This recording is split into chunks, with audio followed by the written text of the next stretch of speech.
So this is what happens when your bedroom has become the storage closet for everything else in the apartment.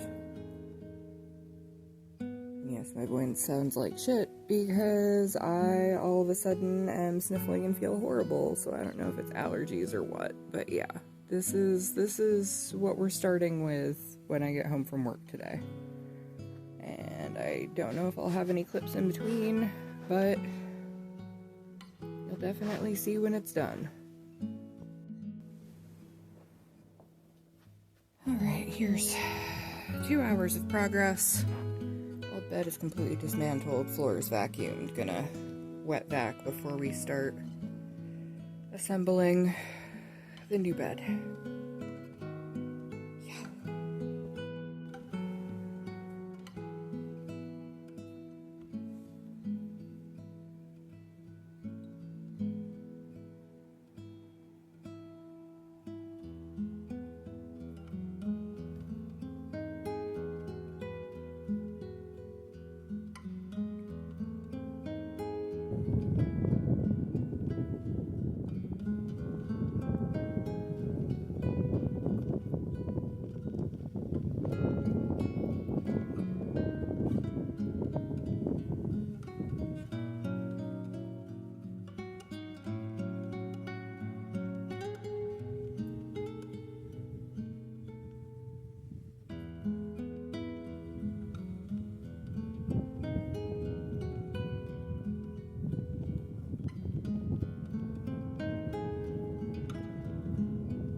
I have no idea how long this vlog is going to be at this point. Probably not super long. I know I've been grabbing clips for the last week or two, but there aren't very many. So I guess we'll see. Maybe this one will be short, and that's fine. So today is June 16th, 2025, and if you're seeing this, then you're seeing it on the Itty Bitty Author channel, because after trying to pivot content on my almost 10k subscriber channel, the algorithm is not rhythming. So I've gotten everything posted on the tiny channel, and we're just gonna go from there and see how it goes. and you will have just seen a clip of me working on this, which is redoing the second half of my outline for Like Cyanide, because what I had written initially for an outline was not only kind of boring and meh and very milquetoast and not very me, but arguably probably slightly more marketable because it was written in a manner people expect things to be written, and I don't like to do that. I don't like the hero's journey. I don't like the typical Western method of storytelling. I think it's boring and predictable, and especially now with readers who say that unless they can tell somebody has used a structure system like Save the Cat, they're not going to read it. I feel like readers have gotten a bit too meta in their consumption and enjoyment of fiction. So yeah, we're not doing that. I just rewrote it so it's going to have slightly less chapters. I'm probably going to make them slightly longer, and we're definitely going with the Kisho Tenketsu thing, and it's going to have a big old punchy twist at the end that kind of makes you go, what the hell just happened? How? But I'm going to go through and weave some Easter eggs through the earlier chapters once I finally get to the end. That's going to make it all make sense. And once it hits, you're going to go, oh, because this thing and this thing and this thing led us here. I get it. It makes sense. Yes, it does. But it's still going to be unexpected. And I think it's going to lead into the next couple of books in a way that's going to make them more enjoyable for me to write. And I'm going to be looking forward to it more because I really kind of hit a snag here, and I was like, this is just so blah. And I'm sure plenty of people would think that it's not. And the way that it's written, it's still exciting and interesting, but I was not engaged with it, but I didn't want to abandon it either. So here we are. Today was a bit of an adventure. I had to go drop the kids off to their dad earlier this morning, and on my way back I was very close to home and on the phone with my mom and got a low tire pressure notification on my car out of fucking nowhere. Like, okay, so I pulled into the 7-Eleven that's like right down at the bottom of my apartment complex, and their air compressor doesn't function unless you use quarters, won't let you use a card. Who the fuck carries around dollars worth of quarters in their pocket at all times? Guess maybe I should start doing that. But anyway, so that didn't work, and this tire is completely flat. I mean, we're talking like there's maybe half an inch of rubber between the rim and the ground. And I'm trying to find a garage nearby. You guys know how stupid expensive getting a tow is. I didn't want to pay like $150 to get towed to the tire place that's literally like a third of a mile away, 0.3 miles away. So I put on the hazards and drove real slow and careful like, and got it into the parking lot. And being that the tire place is only like half a mile away from my apartment, they said it was going to be a couple hours, so I just walked back home and had some lunch and kept talking with my mom on the phone. Got a little bit of planning and some writing done and walked back down and picked it up, and then had to go fill up the gas tank because the gas tank was almost empty too. Like, everything today could have gone so bad and horribly wrong, but everything squeaked by it just okay, because when I got to the Firestone to get a tire, they're like, well, the rubber is off the rim, but it came off in such a way that it didn't damage the pressure sensor and it didn't damage the rim. So we'll just put a new tire on it for you, and it'll be ready in a couple hours. And now everything is great, and it's honky-dory, and it's fine. Got a full tank of gas, got a brand new tire. Everything else is good, because I'm good on keeping up on, like, oil changes and all my fluid levels and everything else. So only thing I can think is from driving through a stupid construction zone, I must have ran over a sharp edge on one of those stupid steel plates on roadway or what the fuck ever, and it just flat. So yeah, here we are. And yes, I did completely chop my hair off and go back to a more natural-ish reddish color for summer, because we're in pool season now and I don't want to deal with leaking hair dye and chemicals all over the place. Joys of fashion. Red hair color, as much as I love it, it's not good for summer. So that is all good. And the other day I went to the bookstore with the boys. Last day of school for them was Friday the 13th.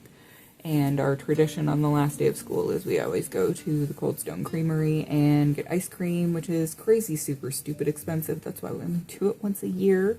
But the Cold Stone is also next to a Barnes & Noble, and I only go in Barnes & Noble once or twice a year because books. Usually I have no self-control when it comes to books, but let me tell you what. There's a reason the intelligence of American society in general is on a decline, and a big portion of it has to do with the fact that leisure reading and reading in general, in physical form, is not financially feasible for the average person. I was appalled at how fucking expensive paperback books are now. Holy sweet mother of God. Oh my God. I can't get over it. My flabbers were well and thoroughly gasted, to say the least. I ended up getting 2 books. And the kids each ended up getting a toy at the bookstore, of all things. I'm like, why? Killian got like some little magnet ball things, and Hunter got a cat puppet. Whatever. But anyway, the 2 books that I got. I got Tender as the Flesh by Augustina Bazterrica, which I have wanted to read for forever, and let me tell you what, this $17.99 for this paperback book. When I was like just barely graduating high school around the early 2000s, this book would not have been more than $10 max. This would have been like $9.99, $10.99 maybe max. That would have been pushing it. And I have the premium Barnes & Noble membership, whatever. So yeah, it's like an extra 10% off, but still, that shit is expensive. Because I was looking at it on Amazon and I was like, it was pretty much the same price on Amazon. Holy crap, that is ridiculous. So this better be really damn good. I have heard a lot of good things about this, and yes, I know what it's about. I'm super looking forward to it. If you haven't heard of it and you're into horror reads and social commentary, check it out. Maybe you'll finish reading it before I do. And the other one that I got is from an author who I thoroughly enjoy everything he's written, so even though I haven't read any of these shorts, chances are fairly high that I'm going to enjoy it. Laird Barron is wonderful. I loved the Croning. I loved the Imago sequence. I would like to read, I believe that other collection is called Occultation. I had been reading... This is going to sound judgmental, I swear it's not. So if you are a person who writes commercial, palatable romance, I do not mean to offend, but everything that has been written to appeal to no higher than like a 10th grade level vocabulary. I had been reading a lot of that for a while, and I noticed it was starting to seep into my writing, and I do not like that. I am a smart girl. I like big words. I like $15 words, and I like putting them in my work. And the joys of reading digitally now is that if you are reading something digitally and there is a word you do not understand, 95% of the time you can tap on it, especially if you're reading it in the Kindle app, and it will give you the dictionary definition of what the damn word means. So instead of saying, this is too hard, I can't, my brain hurts, use the technology available to you and put some wrinkles on your smooth ass gray matter. Okay, thanks. But his writing is like college dissertation level vocab sometimes, and I love that challenge. That's part of the reason that even though H.P. Lovecraft was a xenophobe and racist and misogynist and all these horrible things, I love reading the writing style of the early 1900s, late 1800s, because it used all those big words, and I like big words. They make me happy. And I shouldn't have to not use them because I am writing things primarily in the romance sector. And speaking of another expensive fucking book, actually this was, although still pricey, slightly more reasonable. This is $15.99. Craziness. Absolute insanity. And this has 1, 2, 3, 4, 5, 6, 7, 8, 9. Can I count? Yes. And this has 9 shorts in it.